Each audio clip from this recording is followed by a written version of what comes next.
pupil teachers आ मात्र 3 दिन रहा काली मु पूरापूरी 500 क्वेश्चन रो गोटे वीडियो बनै देछि आपन को माने बहुत सारा भल पाइबा भी देती आ मु भाबी पारुछि जे एबे आपन मानकर जेतकी पेडागोजी रे कांसेप्ट सब दियो क्लियर हो जाइथिबो किंतु आजि काली पढदन कारण हमर पढदन एग्जाम अछि तो आजि काली भितरे हमकु निहाती पकेबार अछि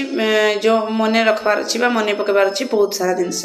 तो से जिनस गुड़ा को मन रख पकेबा कोले आज मैं गोटे शॉर्ट वीडियो जोड़ा पढ़ला भलिया क्वेश्चन जोड़ा एटलिस्ट पेडागोजी रे जुड़े क्वेश्चन आसुची तार गोटे मैं वीडियो बनै दिछि आपण माने देखबा को बिल्कुल भी भूलंतु नहीं जे कोन देछि क्वेश्चन नो ए हमरो जो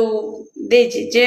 जोड़े सीडब्ल्यूएसएन छुआ मान को विषय बहुत सारा क्वेश्चन पचारे जुड़े क्वेश्चन मोस्टली पचारे तो आपण माने आज आउ टिके कांसेप्ट को बुझी दियंतु जिन परीक्षा रे पढदन गला बेले संगे संगे आपण मानकर मन रहि जबो फास्ट हमर कोन अछि तो आपण मान को पूरा बेसिकली टिके बते दोजी जे 1995 मसिया रे 7टी सीडब्ल्यूएसएन तो आपण माने बुझी सकते नाती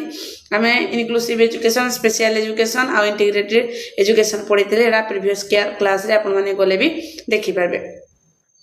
फास्ट ना 7टी सीडब्ल्यूएसएन थिला किंतु जेतला हमरो आरपीडब्ल्यूडी एक्ट 2016 आसला टोटल 21टी सीडब्ल्यूएसएन हे गला से सीडब्ल्यूएसएन रे आउट क्वेश्चन बेले बेले पड़ जाए जे आरटीई 2009 रे 6 रु 14 वर्ष पर्यंत बाध्यतामूलक पाठ दिया जायछि आ 6 रु 18 वर्ष पर्यंत एडा हमरो आरटीई जो हमरो राइट टू एजुकेशन 2009 रे 6 रु 18 वर्ष पर्यंत साधारण पिला को पई मागणा बाध्यतामूलक पाठ दिया जायछि किंतु यदि सीडब्ल्यूएसएन छुआ को से 6 रु 14 होबनी से 6 रु 18 पर्यंत मागणा बाध्यतामूलक ताकन कहे तो ये जो 18 जो 21टा सीडब्ल्यूएसएन छुआ वर्तमान हमरो 2016 रु आडी तार नारा मैं लिखी दीजिए आप खाली रिकॉल कर दिंतु बाहर 4टा ऑप्शन दिथो कोडा आपन को छाड़ दिथो तो आपन टिके रीडिंग मार देबे कोन अछि फर्स्ट कोडा हमरो देइ जे हमरो कहि चलन शक्ति रहित जो भिन्न क्षमता ये गुटे क्वेश्चन ये गुटे हमरो आसला कोन ये हमरो आसला चलन क्षमता रे गुटे आसला तापरे हमरो की आसला हमरो आसला के कुष्ठरोगी पर आसला मस्तिष्क प्रेक्षपात तापरे एला बामन तापरे 5 रेला मांसपेशी जनित दुर्बलता जो छुआर थिबो जाको एसिड पका जाइथिबो दृष्टिहीनता बा दृष्टिबाधिता जो माने बधिर छुआ थिबे आ स्वल्प दृष्टि जार थिबो तापरे हमरो 10 रेला हमरो आंशिक श्रवण जो तो बधिर आ जो माने टीटे सुबा जाउथो तापरे 11 रे हमरो एला बाक ओ भाषागत भिन्न क्षमता जार थिबो आउ तापरे हमर आसला 12 नंबर बौद्धिक भिन्न क्षमता जोड़ा हम पढ़वा एटा इंपोर्टेंट तापरे हमें 13 नंबर आले शिक्षण क्षमता ये भी हमरो इंपोर्टेंट 13 नंबर ऑप्शन रे तापरे 14 आले स्वपरायणता 15 आले मानसिक स्थिरता 16 रे आले बहुविधस स्क्लेरोसिस 17 रे आले हमर पार्किंसन रोग तो आपण मान टिके रीडिंग मार दियतु 18 रे आसले हमें कोन हिमोफिलिया 19 रे आले हमरो थैलामेसिया ए जो 4टा अछि 4टा हमरो ए जो 3टा हमरो रक्तजनित रोग 3टा हिमोफिलिया थैलामेसिया आ रक्त सिंकुली रोग ए 3टा रक्त जड़ित रोग आ त हमरो केते आसला 21 नंबर रे आसला हमरो बहुविध भिन्न क्षमता बुझले ए 21टा को आपण माने टिके मन रखी थिबे जे जदी 4टा को गुडा को हमरो सीडब्ल्यूएसएन छुआ मान को भितरे आसुची आपण मान टिके जानबा दरकार तो आपण 21टा को टिके रीडिंग मार देथिबे परीक्षा को जीवा आगरु सेति पय आज मु ए क्लासटा करूची तापरे हमें शिक्षण क्षमता कहूची ए शिक्षण क्षमताडा बोल से बुझंतु कोन देजी शिक्षण क्षमता रे हम टोटल हमरो एठे हम देजी 5टा ए 5टा आउ तळे टोटल 8टा ए 8टा को आपण माने बुझंतु फास्ट शिक्षण क्षमता रे के जीवो हमरो डिस्कलेसिया काहा को कह जाय हमरो रीडिंग डिसेबिलिटी जोड़ा पढ़िबारे यदि प्रॉब्लम आसला गोटे छुआ यदि पढ़ी परनी ताको को सीडब्ल्यूएसएन छुआ कहबा ताको लर्निंग तो फास्ट ना शिक्षण क्षमता रे जीवो शिक्षण क्षमता रो को विभाग रे जीवो सेला डिस्कलेसिया तापरे हमरो डिस्कालकुलिया शब्द हम जानि परती जे प्रॉब्लम विथ मैथ कांसेप्ट से वीक अछि गणित रे तार प्रॉब्लम थिबो डिस्ग्राफिया रे कोड प्रॉब्लम राइटिंग रे प्रॉब्लम से लेखिबारे किछि प्रॉब्लम होजी ग्राफिया रो अर्थ लेखिबा तापरे डिस्फ्राक्सिया प्रॉब्लम विथ मोटर कोऑर्डिनेशन हमर जो प्रॉब्लम विथ मोटर कोऑर्डिनेशन माने हमर मांसपेशीय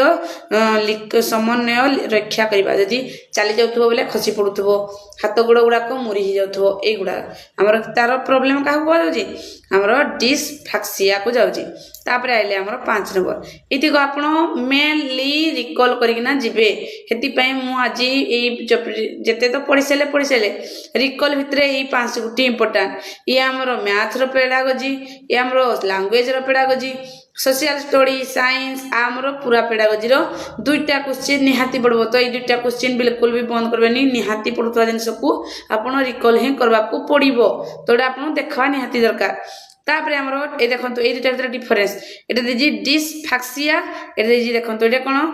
डिस्फासिया एटा फ्राक्सिया एटा फासिया देखो तो क्वेश्चन कारण आपन को क्वेश्चन जरा ओडिया रे तब ओडिया रे आपन बुझी परबे नै तेनु इंग्लिश को एई जो पर्टिकुलर क्वेश्चन पले आपन इंग्लिश ही देखबे जे कोडा देजी इंग्लिश रे हला तो एटा कोन अछि डिस्फासिया बा अफासिया कहा को कोआ जाउजी ट्रबल अंडरस्टैंडिंग लैंग्वेज हमरो स्पोकन लैंग्वेज कथा कहिबा आ अन्यर कथा को बुझिबा कथा कहिबा अन्य कथा को बुझिबा आपन को एटा थिबो कथा कहिबा बा अन्य कथा को बुझिबा रे जदी प्रॉब्लम थिबो ताको कोन हे जिबिना को सी डब्ल्यूएसएन छुआ कहबा बिना कहबा डिस्फासिया आ डिस्फ्राक्सिया भितर डिफरेंस आपण बुझंतु डिस्फ्राक्सिया बुझि पाले डिस्फ्राक्सिया जरे देखाइतबो फ्रा एफ आर ए एक्स आई ए फ्राक्सिया से गुला हमर मोटर कोऑर्डिनेट बा जोडे से मांसपेशीय समन्वय को रक्षा करि परनी गुटे छुआडे ताको बिदरी जाउची टाइप रो होतबो सेला डिस्फ्राक्सिया आ डिस्फासिया बा अफासिया आकु आउ कोजी हमर कथा कहबा बा अन्यर कथा को सुनिबा तेनु मु लेखि किना भी आंजी कोनोसी रे बिल्कुल नै एला हमर हेडमेट मु लेखि ना आंजी आपण माने मन्ने गिना आकु रिकॉल करिना जिबे भाबी नंतु एला गुरु ज्ञान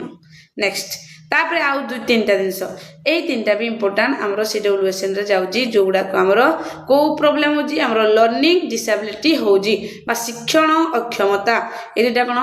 ऑडिटरी प्रोसेसिंग डिसऑर्डर को छुआर थाए जो छुआडा रीडिंग करि परबनी कॉम्प्रिहेंशन लैंग्वेज लिखि परबनी ई हला रीडिंग आ कॉम्प्रिहेंशन लैंग्वेज आको कोन कहबा शब्द मध्य रे पार्थक्य से छुआडा जानि परनथबो ताको कोन को सीडब्ल्यूएसएन हे जिला कहबा ताको auditory processing disorder visual processing disorder लेखा जाउतबा वस्तु मध्य रे पार्थक्य न जानिबा problem with reading map chart symbol आ पिक्चर देखंतु मैप चार्ट सिंबल पिक्चर एगुडा को हमरो विजुअल जिंस ए विजुअल रे जो इन्फॉर्मेशन दा अछि सेडा यदि हम बुझी पारलेनी बा जानि पारलेनी ताको को डिसऑर्डर जे कहबा हम कहबा विजुअल प्रोसेसिंग डिसऑर्डर आउ एडीएचडी तो आपण जानती जोड़ा एडीएचडी रे छुआ एडीएचडी जोड़ा हमरो हाइपोटेनस थांती छुआ गुडा को कोनती सडन कोनसी दिन सडा को बुझी पारतनी सडन हाइपर ही जानती ताकर बीपी बहला बेला बावळे चळे होंती तो हे बेला लोगो देखंतो एटा आउट में आपन को दोजी देखंतो एटा रीडिंग प्रॉब्लम हला हे ऑडिटरी प्रोसेसिंग डिसऑर्डर देखंतो एटा आपन माने क्वेश्चन आसबा आपन को जे एटा भी तो रीडिंग हला ये भी रीडिंग डिसेबिलिटी हला एडे छुआडा पढ़ी नहीं पारे एडे कोन कहि जे ऑडिटरी प्रोसेसिंग डिसऑर्डर रे रीडिंग डा तारो ठीक से हो नथबो किंतु फास्ट डिस्केलिया रे हमरो से बिल्कुल छुआडा रीडिंग करि पारुनी ए दुटा भीतर डिफरेंस आपण निहाती बुझिबे कोडा हमरो ऑडिटरी अछि कोडा ऑडिटरी डिसऑर्डर अछि प्रोसेसिंग डिसऑर्डर अछि आ कोडा आपण मानकर डिस्केलिया अछि तो यही इनफॉरमेशन आपण को माई बहुत इंपोर्टेंट हबो एतकी मोर आशा आ भरोसा आ समस्ते बहुत सारा भल पाइबा देती मो चैनल को आपण को एग्जाम भी बहुत भल से हबो आ ऑल द बेस्ट।